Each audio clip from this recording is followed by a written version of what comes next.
سعودی عرب میں global information security society for professionals of Pakistan کی جانب سے سائبر سیکیورٹی کے حوالے سے سیمینار کا انعقاد کیا گیا۔ سیمینار میں پاکستانی سفیر احمد فاروق مہمان خصوصی تھے۔ سیمینار سے سوسائٹی کے صدر سید سجاد بخاری، محمد غزالی، محمد ولید خالق، سہیل اختر، ماجد مغیث الدین سمیت دیگر نے جدید انفارمیشن ٹیکنالوجی میں سائبر سیکیورٹی کی اہمیت کو اجاگر کیا اور بتایا کہ سعودی عرب سائبر سیکیورٹی کے حوالے سے خصوصی توجہ دے رہا ہے، جس کی وجہ سے آئی ٹی کمپنیوں کی بڑی تعداد یہاں کا رخ کر رہی ہے، جبکہ پاکستان میں یونیورسٹیوں کو چاہیے کہ وہ جدید تقاضوں کے مطابق طلباء کو سائبر سیکیورٹی کے علوم سے ہمکنار کرے تاکہ وہ سعودی عرب کے آئی ٹی انڈسٹری میں اپنے مستقبل کو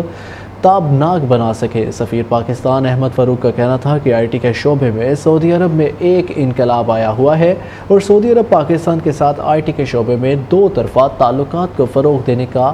خواہش مند ہے۔